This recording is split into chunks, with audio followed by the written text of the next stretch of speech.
But my mom said it's going to be an epic fail because I was told this is not a roast, it's a toast. So those of you that were waiting for something like great, it's on your mouth.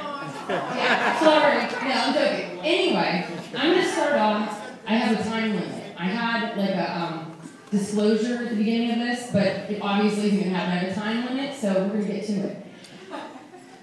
One day, my dad invited me to go get ice cream. And he took me into this huge building, and he led me down hallways, doors everywhere. I didn't know where we were going. And when we entered the room, by the window was this beautiful woman, my mother, holding this little baby, my sister. And I was like, what the hell is this? Seriously. And that began a long time of teasing and fighting, and we won't get into that because I've been warned. I'll just give you a couple snippets. I remember my parents were probably making my brother, like, the day after they came home from the hospital. But I climbed into the playpen, and I painted Beth with red fingernail polish. And, you know, I got in trouble, of course, but whatever. So, you know, that's the story of us. I pick on you. You're a good sport about it, most of the time. But shortly after her birth, I think 9 months, 13, Adam was born. And, well, this is the serious part, people. This is when Beth was diagnosed with middle child syndrome. Yeah, Peyton, you have it too. I'm sorry, it's genetic. We really never thought she'd have a fully functioning life. We were wondering if this day would ever happen, really. Look here, though. It's here, so that's great. I have to look here at my notes that are ripped. Now we're going to stop. We're going to quit talking about Beth, because it's not all about Beth. It's a little bit about Dan, too.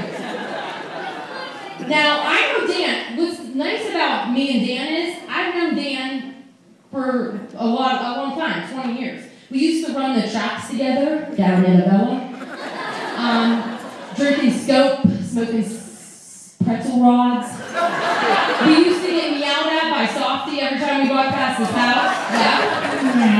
Oh, that's right. So he was always a good friend of mine. I enjoyed spending time with him. And in the back of my mind, I must have known that they were going to be together because as I made my way up and down Highland Avenue dating every boy,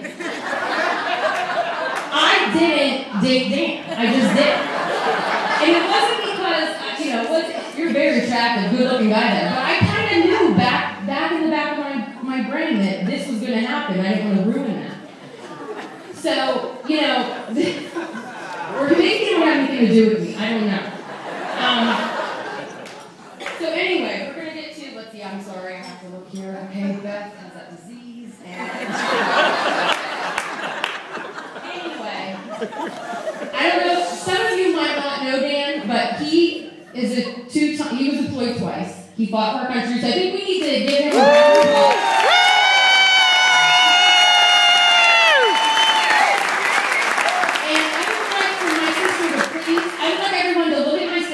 Because she is a beautiful princess, that crown tells us so. And I'd like a round of applause for her, because she's so beautiful.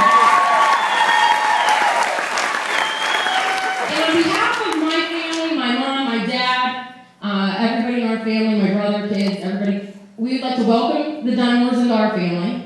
We're blessed to have you in here. Cheerio. And we'd like to thank you all for coming because we're going to have a great time tonight. And I know this shouldn't be part of the speech, but after this, at midnight, we're going to move downstairs to karaoke, and you're going to see what I can do with the microphone. Yeah.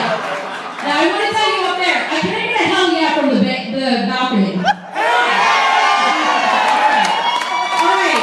So, to Beth and Dan, may you have a long, healthy life making babies, or trying to make babies, or making babies, and I love you guys.